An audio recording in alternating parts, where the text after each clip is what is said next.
یو ضعیف واقعا درته څوک د ولي بیان کې تسلیم وکړه وی خالق قادر دی په دې داسې کېدی شي دې کې څه خبره ده حضرت شیخ عبدالقادر جیلانی رحمت اللہ علیہ حالاتو کی شان ورشاہ کشمیری رحمت اللہ علیہ فیض الباری شرح د بخاری کی پدا سے اجتماع کی تقریر کی غیر لوی متصرف انسان تصرفات باطنیه لره لوی انسان عالم و مډیر عجیب ما تفسیر روړ تفسیر جیلانی بنځه جلد مطالعه مې په پویدم دومره علمي الفاظ نه کې داسې کارغه ناست دی لندې جلسه شروع ده د بیان شروع کړي دي بیان ډېر بلیغ دی خلک سم برابر کړي دي ګوري چې کارغه آواز کوي دې خلکو کارغه ته وکتل غصه یې ورته راغله قطع الله عنقک یا غراب یہ کارغه دا سخت مات شاه زما جلسه کې خلل راوستا سټي پاغزه مات شلن را پرې وته مرش د مجلس خلک حیران چا بزر کې دا راغلي کنه چې دا ظلم دی ولې کارغه ته څه ګناه ده غریب په څه پوهېږي تا یې خیره کارغه ته وکړه مبارک تقریر خلاص کړي و بیا پاسې پیدا کارغه راوړی کارغه یې چې راوړه هغه سټې سره وروسته دعا یې وکړه الله تعالی ته دعا وکړه کارغه ژوندی شو والو ته واپس لاړ هغه ځای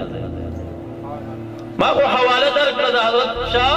انور شاه کشمیری فیض الباری کې واقعه راغستې چې د سره حواله در نه کړم خو چا درته بیان کړه نو شک ولې کې چې نه دي شوي کارغه ته ژوندی کې که الله ژوندی که الله ژوندی قرآن کریم کې د وحی الموتی باذن الله په معجزاتو د عیسی علیه السلام کې نه دي اورېدلي ابن کثیر رحمه الله په کرامات الاولیاء باب د اتم جلد البدایه والنهایه کې چې کرامات ذکر کوي د رحمت للعالمین د زمانی او صحابي واقعه راخلي وایي غزوې ته روان دی په هغه غزا کې یو ځای ته ورسېده خر یې مړ شو ملګري ورته وایي موږ سره سور شوی نه نه چا احسان په ځان نه بارم زه جهاد ته روان یم بس 2 رکعاته مونځ یې وکړو دعا یې وکړه یا الله ته قادر ذات ته مړي ژوندي کولی شي زما باندې به د چا احسان نه بارې زه ستا د رضا دپاره جهاد ته روان یم زما د عمل خر ما ته ژوندی کا ابن کثیر روایت ذکر کوي وایي دا خر هغه چې خاورو کې څمړي که نه بې پاسېږي غوږونه څنډي بې پاسې د غوږونه یې څنډل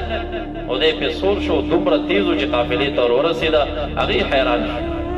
عراوي وایي وی بیا یو منډۍ ته لاړم هلته څاروي خرڅېده نو دې صاحب پکې دا خر خرڅولو په ډېر قیمت خرڅه نو ما ورته وي دا خو هغه خر دی چې الله تا ته مړی ژوندی کړی دی نو تا ولې خرڅوي په ډېر قیمت یې په منډۍ کې خرڅ نو د اولیاو کراماتو کې د انبیاو معجزاتو کې شک کول دا سړی د اهل سنت د عقیدې نه پاس ځکه اهل السنه والجماعه خالق العزال ته د یو عظیم قدرت قایل دی او زمانه او دا سیزونه اسباب دي او که دا نه وي نو خالق بدون د دې اسبابو هم هغه کار کوي